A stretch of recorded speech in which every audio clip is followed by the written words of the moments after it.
These people of all political affiliations, of all creeds and colors in this city, signed that petition because they want R1 zoning to stay in Prairie Village. This is happening all over the country. There have been no outright dismissals of the extreme initiatives you're promoting, which would have a forever devastating impact on Prairie Village. Local jurisdictions seeking to rezone suburban towns. Here in Prairie Village, Kansas, the City Council has proposed rezoning much of the town from R1 zones to allow ADUs. More simply put, they're considering allowing the development of a separate secondary unit on single-family lots. They're also considering increasing the density of multifamily units and allowing more apartments in other parts of the town. And residents are angry. And we just watch the value of our homes go to heck and the neighborhood go to heck. And my question is, why would you want to do that? But why are residents so vehemently opposed? And do their concerns reflect grounded realities?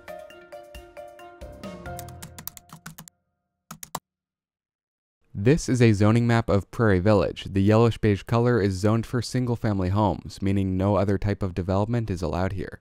And these are zoning maps of other cities around the country, which all follow a similar pattern, being dominated by single-family zoning. American zoning practices like these started in the early 1900s, largely at the hands of this man, Edward M. Bassett, coined the father of American zoning. Initial zoning laws in the states were based on segregating by class, race, and ethnicity.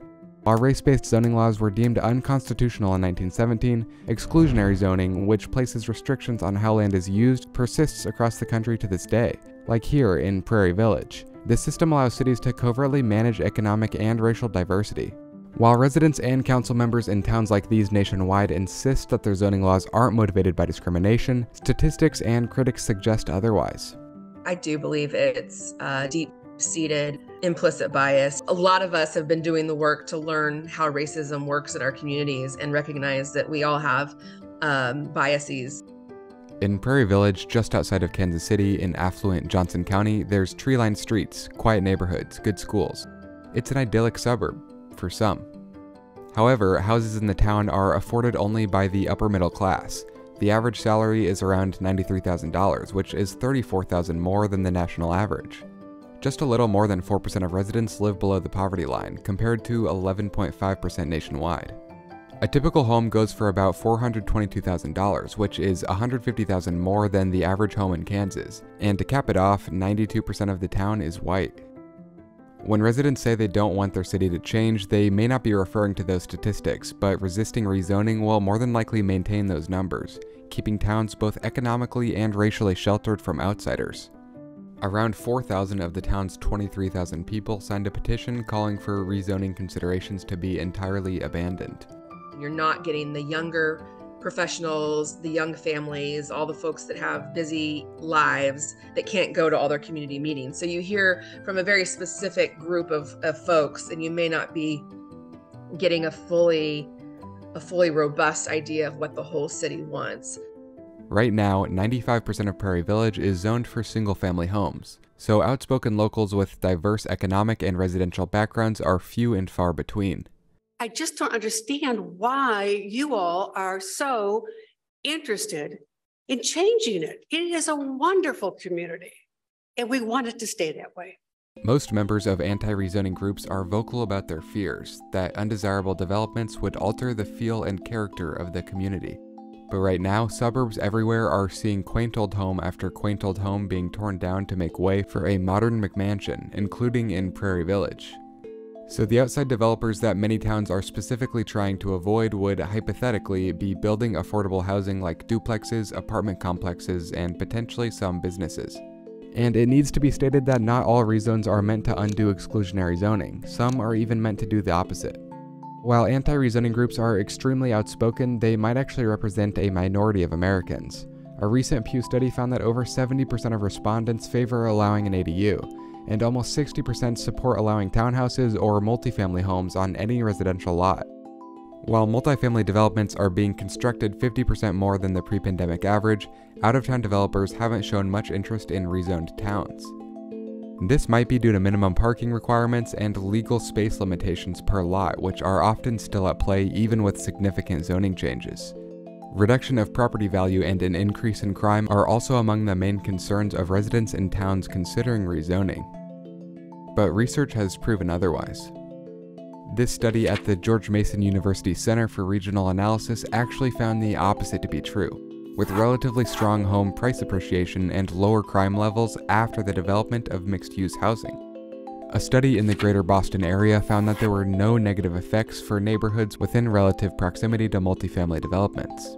But that's still a risk most suburbanites don't appear to be willing to take, and these battles have gotten both personal and political. Now, politicians are even championing their pro-single-family housing stance. Look at these local election candidate websites from earlier this year. Resistance to zoning is at the top of their list of political platforms, and these elections were all over the country. In Prairie Village, the group that opposed rezoning efforts successfully ousted 4 council members in the November election, including Bonnie Limbard, who supported rezoning plans. Right down the center of Prairie Village went really red for these races, these 6 particular races in Prairie Village.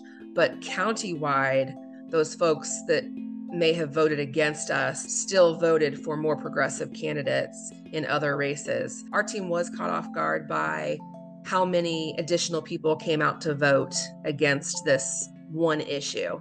The turnout in my ward specifically was unheard of. Members of this specific community have also called for changes to their government, which would include paring down the mayor's power and decreasing the number of city council members, partially to avoid further talks of rezoning. Part of what makes suburbs like these desirable is their proximity to a major city. Prairie Village is only a 20-minute drive from downtown Kansas City, but resistance to density will only further the thin spread of metropolitan areas and perpetuate car dependency in America. It's a topic that consistently strikes a nerve for communities. And it's actually not a topic exclusive to suburbs. Cities everywhere are having the same discussions. While many single-family homeowners want little to no change, progressive planners want to increase affordable housing and boost economic development. And the economic growth is evident. One study found that constructing 100 multifamily homes also supports 44 jobs and generates $2.6 million of revenue a year after development is complete. And that's not even including the revenue and jobs from the initial construction. It also found a net surplus for property value taxes, meaning communities that constructed multifamily homes found that they were receiving more from the additional property taxes than they were losing from additional cost of services. And some say that rezoning for affordable housing and multifamily developments is becoming increasingly necessary. Extreme housing shortages in the US have caused local governments to reconsider their zoning laws. As housing costs have skyrocketed, California, Maine, Montana, Oregon, and Washington have essentially ended single-family zoning statewide.